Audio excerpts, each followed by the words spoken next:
किस माँ बाप के घर में दुख देने वाली संतान पैदा होती है। दोस्तों, आज की कहानी आपके जीवन को बदल देगी। आपसे निवेदन है कि इस वीडियो को पूरा जरूर सुन लेना। कहते हैं जीवन में किए गए अच्छे और बुरे कर्म कई जन्मों तक पीछा करते हैं। आप लोग इस बात को माने या ना माने, परंतु इस बात को झुठलाया नहीं जा सकता। हमें जो जो मिला है वो हमारे कर्मों की उपज है, और जो जो भोगना पड़ेगा वो बुरे कर्मों का परिणाम होगा। आइए पूरी बात मैं आपको इस मार्मिक कहानी के माध्यम से समझाती हूँ कि मनुष्य कर्म का भोग कैसे भोगता है। किसके घर में दुख देने वाली और कंगाल बनाने वाली संतान पैदा होती है। मित्रों, ये बात कुछ पुरानी है, लेकिन उससे पहले आप अपनी पूरी श्रद्धा के साथ कमेंट बॉक्स में हर हर महादेव और ओम नमः शिवाय जरूर लिखें। साथ ही चैनल को सब्सक्राइब अवश्य कर दें। हे माँ लक्ष्मी, जो भी इस चैनल को सब्सक्राइब करे और इस वीडियो को लाइक करे, उसके घर में कभी भी धन की कमी ना रहे। उसका पूरा परिवार हंसता मुस्कुराता कुशल मंगल रहे। किसी गांव में एक जैकी और सुल्तान नाम के दो कुत्ते रहते थे। दोनों के बीच बड़ी गहरी मित्रता थी। वे हर समय एक दूसरे के साथ ही रहते थे। एक दिन जैकी ने सुल्तान से कहा, मित्र, ना जाने हमने पूर्व जन्म में कौन से बुरे कर्म किए हैं जिसके कारण हमें कुत्ते का शरीर मिला। सुल्तान बोला, हाँ मित्र, इस शरीर में रहकर हमें ना तो खाने पीने को कुछ मिलता है, ना ही मान सम्मान। भोजन के लिए भी हमें काफ़ी मशक्क़त करनी पड़ती है, फिर भी ठीक से पेट नहीं भरता। अगर हम किसी के घर की रखवाली करके रोटी का एक टुकड़ा पा भी लेते हैं, वह भी इज्जत का नहीं मिलता। और तो और हमारी मौत भी बड़ी दर्दनाक तरीके से होती है। लोग हमारी मौत की मिसाल दिया करते हैं कि तू कुत्ते की मौत मरेगा। रहने के लिए हमारा कोई ठिकाना नहीं। सर्दी, गर्मी, बरसात ऋतु में हमें गलियों में, जंगलों में भटकना पड़ता है। हमसे अच्छे और अन्य पशु पक्षी हैं, कम से कम वो अपना घर तो बना ही लेते हैं। छोटी छोटी चिड़िया भी अपना घोंसला बनाकर आराम से रहती हैं। जंगली जानवर भी अपने लिए मांद बना लेते हैं। पर हमें देख लो, हम निकम्मे, निठल्ले, आवारागर्दी करते रहते हैं। हम हमेशा मनुष्यों के अधीन रहकर जीते हैं, इसलिए हमें इज्जत नहीं मिलती। विद्वान लोगों ने पहले ही कहा है, पराए घर में रहना और दूसरे के भाग पर जीवन निर्वाह करना सबसे बड़ा कष्टदायी होता है। वह भी स्वतंत्र होकर कोई काम नहीं कर सकता। और हम कुत्तों की यह सबसे बड़ी बात, सबसे बड़ी कमजोरी कि हम सदा दूसरों के घर में रहना चाहते हैं और दूसरों के रहमो करम पर पलना चाहते हैं।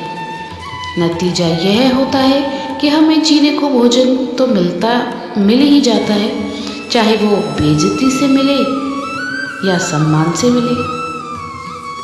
यदि हम आत्मनिर्भर होते हैं तो हमारी समाज में मान प्रतिष्ठा होती है। जैकी बोला, मित्र, तुम ठीक कहते हो। थोड़ी बहुत इज्जत हम कमा भी लें तो हम में आपस में एकता नहीं है। अपना ही अपने को काटता है। धिक्कार है ऐसे जन्म पर। हे मित्र, अब हमें तीर्थ का भ्रमण करके अपने अगले जन्मों का सुधार कर लेना चाहिए और इस शरीर का परित्याग कर देना चाहिए। सुल्तान ने भी अपने मित्र की बात का समर्थन किया। दोस्तों, अब तो वे दोनों ही कुत्ते तीर्थ यात्रा करने के लिए चल दिए। रास्ते का तो उन्हें इतना ज्ञान नहीं था, पर भगवान के नाम का सहारा लेकर चल पड़े। क्योंकि कहते हैं, बलवान के लिए कोई काम कठिन नहीं होता, परिश्रम करने वाले के लिए कोई स्थान दूर नहीं होता, विद्वान के लिए कोई जगह विदेश नहीं होती और मीठा बोलने वाले के लिए कोई पराया नहीं होता। अब तो सुल्तान और जैकी दोनों मित्र तीर्थ यात्रा के लिए चलते जा रहे थे। चलते चलते उन्हें शाम हो गई। एक गांव के निकट एक पेड़ के नीचे ठहर गए। भूख भी अब बहुत तेज लगने लगी थी।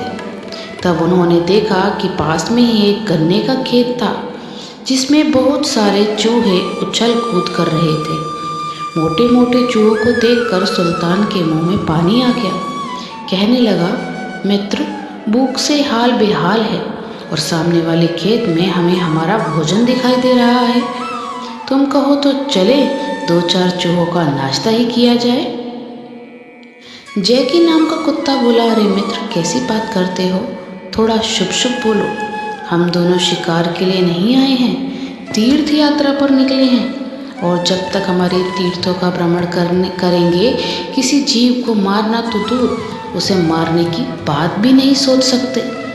यदि हमने ऐसा किया तो हमें तीर्थों का कोई फल नहीं मिलेगा और उल्टा पाप ही लग जाएगा। हमें इस समय हिंसा से रहित शाकाहारी भोजन से ही काम चलाना पड़ेगा। सुल्तान बोला, मित्र, शाकाहारी भोजन तो हमें गांव में ही मिल सकता है। एक काम करते हैं, हम दोनों लोग सामने वाले गांव में चलते हैं, जिससे जो मिल जाए उसे ही खाकर अपनी भूख मिटा लेना और लौटकर इसी वृक्ष के पास आ जाना। दोनों बोले, हाँ, ये ठीक रहेगा। अब तो जैकी और सुल्तान दोनों कुत्ते गांव में पहुंच गए। गांव में वे दोनों अलग अलग होकर भोजन ढूंढने लगे। जैकी नाम का कुत्ता एक ब्राह्मण के द्वार पर पहुंचा। ब्राह्मण पूजा पाठ करके भोजन करने को बैठने ही वाला था। इधर ब्राह्मणी ने उसके भोजन के थाल को सजा दिया। ब्राह्मण बड़ा ही भाग्यवान भक्त था। जब वह भोजन करने बैठता तो सबसे पहले उसने भगवान को भोग लगाया। इतने में जैकी ने उसकी थाली में मुंह डाल दिया और उसकी थाली से रोटी उठाकर द्वार पर बैठकर खाने लगा। ब्राह्मण ने देखा कि भोजन की थाली में कुत्ते ने मुंह डाल दिया है तो राम नाम करके उठ बैठा। ब्राह्मण ने अपनी पत्नी से कहा, अरे भाग्यवान, भोजन तो कुत्ते ने जूठा कर दिया। अब एक काम करो, थाली का भोजन उसी कुत्ते को खाने को डाल दो। लगता है बेचारा बहुत दिनों से भूखा है। ये भोजन इसके ही भाग्य का है। ब्राह्मणी को थोड़ा बुरा जरूर लगा क्योंकि उसने बड़ी मेहनत से भोजन तैयार किया था, लेकिन जीवों के प्रति उसमें भी दया की भावना थी। इसलिए ब्राह्मणी ने बड़े प्यार से वो थाली का सारा भोजन कुत्ते को खाने को दे दिया। खीर, पूड़ी, दही, व्यंजनों का भोजन करके जैकी नाम का कुत्ता बड़ा प्रसन्न हुआ। उसने ब्राह्मण और ब्राह्मणी को खूब दुआ दी और वापस उसी पेड़ के नीचे आकर बैठ गया। अपने मित्र सुल्तान के लौटने की प्रतीक्षा करने लगा। उधर सुल्तान भी भोजन की तलाश करते करते गांव के एक सेठ के घर में घुस गया। सेठ भी उधर अपने घर में भोजन करने को बैठा था। इतने में सुल्तान ने उसकी थाली से अपना मुंह डाल लिया और पूड़ी को मुंह में पकड़कर द्वार पर बैठकर खाने लगा। इधर सेठ को उस कुत्ते की करतूत पर बहुत गुस्सा आया। वो एकदम से क्रोध में भर गया। उसने लाठी उठाई और कुत्ते के पीछे से जाकर उस पर लाठी बरसानी शुरू कर दी। बेचारा सुल्तान निश्चित होकर पूड़ी खाने में लगा था। इधर जैसे ही सेठ की लाठी उसके ऊपर पड़ी, लाठी का वार इतना तेज था कि कुत्ता वहीं के वहीं बैठा रह गया। उसकी कमर टूट चुकी थी। वह गरियाता हुआ वहाँ से सरकता हुआ चलने लगा। उसने ये बात सपने में भी नहीं सोची थी कि यह पूड़ी खाने से की उसकी इतनी बड़ी कीमत चुकानी पड़ेगी। मनुष्य स्वार्थी होगा, यह तो पता था, पर इतना निर्दयी भी होगा, यह सुल्तान नहीं जानता था। कमर टूट जाने के कारण अब उसे चला नहीं जा रहा था। उधर उसका मित्र जैकी पेड़ के नीचे बैठा उसके लौटने की प्रतीक्षा कर रहा था। सोचने लगा, काफ़ी देर हो गई, अभी तक मेरा मित्र नहीं लौटा। कहीं वह किसी मुसीबत में तो नहीं फंस गया। यही सोचकर जैकी सुल्तान को तलाशने के लिए गांव की ओर चल पड़ा। गांव के निकट पहुंचने पर उसे अपना मित्र सुल्तान दिखाई दिया, जो घसीटता हुआ जैसे तैसे गांव से बाहर आया था। तब उसकी आंखों से आंसू की धार बह रही थी। वो अगले 2 पैरों से सरकता हुआ यहाँ तक पहुँचा था। जैकी ने सुल्तान की टूटी हुई कमर देखी तो उसे बहुत दुख हुआ। पूछने लगा, मित्र, तुम्हें इस दशा में किस पापी ने पहुँचाया? तब सुल्तान ने रोते रोते सेठ का निर्दयपूर्ण व्यवहार अपने मित्र को बता दिया। सेठ की दुष्टता के बारे में जानकर जैकी का खून खौल उठा, मगर वो कर भी क्या सकता था? वह पशु रूप जो ठहरा। सुल्तान बोला, मित्र, मेरा जीना और ना जीना अब तो एक सा हो गया है। सेठ ने मेरी कमर तोड़ दी, मुझे तीर्थों का भ्रमण करने से भी वंचित कर दिया। अब इस टूटी कमर के साथ मैं और जीना नहीं चाहता। मुझे तुम किसी तरह से यहाँ से ले चलो। अब मैं अपने प्राण त्यागने चाहता हूँ। मित्रों, जैकी जैसे तैसे करके सुल्तान को वहाँ से लेकर आगे को गया और एक नदी में कूदकर उसने अपने शरीर का अंत कर दिया। जैकी ने भी अपने मित्र का साथ प्राण त्यागने का निश्चय किया।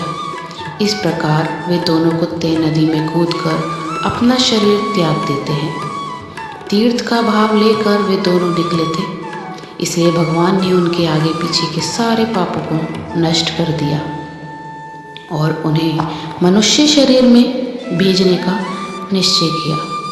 भगवान की प्रेरणा से जैकी ने तो उसी ब्राह्मण के घर पुत्र रूप में जन्म लिया और सुल्तान ने उसी सेठ के घर में जाकर जन्म लिया। संयोग से दोनों के घर पहले से कोई संतान नहीं थी। काफ़ी समय बाद सेठ के घर एक पुत्र ने जन्म लिया था। इस खुशी में सेठ ने बहुत बड़ा उत्सव मनाया, पूरे नगर की दावत की। अभी तो खुशी का जश्न समाप्त भी नहीं हुआ था कि इतने में सेठ को खबर मिली कि उसके व्यापार में बहुत बड़ा नुकसान हो गया है और उसके गोदाम में आग लग गई है। यह देखकर सेठ को बहुत बड़ा सदमा लगा। अभी वह इस सदमे से बाहर नहीं निकल पाया था कि उसकी पत्नी भयंकर रोग से ग्रसित हो गई। सेठ की सारी संपत्ति धीरे धीरे बिककर उसके उपचार में लगने लगी। उधर जैकी जब बेटा बनकर ब्राह्मण के घर पैदा हुआ तो पुत्र के घर में जन्म लेते ही ब्राह्मण को राजा के यहाँ नौकरी मिल गई। ब्राह्मण की सलाह से राजा का राजकाज बड़े ही अच्छे ढंग से चलने लगा। कोई भी युद्ध राजा हारता नहीं था, क्योंकि ब्राह्मण उसे अच्छी रणनीति बना कर देता था। अतः कुछ दिनों बाद राजा ने ब्राह्मण को अपना प्रधानमंत्री घोषित कर दिया। गरीब ब्राह्मण अब पूरे राज्य का प्रधानमंत्री बन गया था। इधर ब्राह्मण का बेटा भी बहुत बड़ा विद्वान बनता चला गया। उसने अपने पिता के नाम में 4 चांद लगा दिए। उधर सेठ का बेटा बड़ा होकर नकारा निकला। सेठ के बचे हुए धन को उसने जुआ सट्टा मांस मदिरा में उजाड़ दिया। सेठ कुछ भी कहता तो बेटा उसे मारता पीटता और गालियां देता था। एक दिन तो नशे में उसने अपने पिता को लाठियों से इतना पीटा कि सेठ की कमर ही तोड़ डाली। अब तो सेठ चल फिर भी नहीं पाता था। सारा दिन घर में पड़ा अपने कुकर्मों की सजा भोगता रहता था। एक दिन सेठ ने अपनी पत्नी से कहा, भाग्यवान, हमने ना जाने कौन सा पाप किए हैं जिससे हमारे घर में ये कुपुत्र पैदा हुआ। ऐसे बेटे से तो मैं बिना संतान के ही ठीक था। दोस्तों, सेठ की पत्नी ने कहा कि तुम्हें याद है, तुमने कुत्ते की लाठी मारकर उसकी कमर तोड़ दी थी।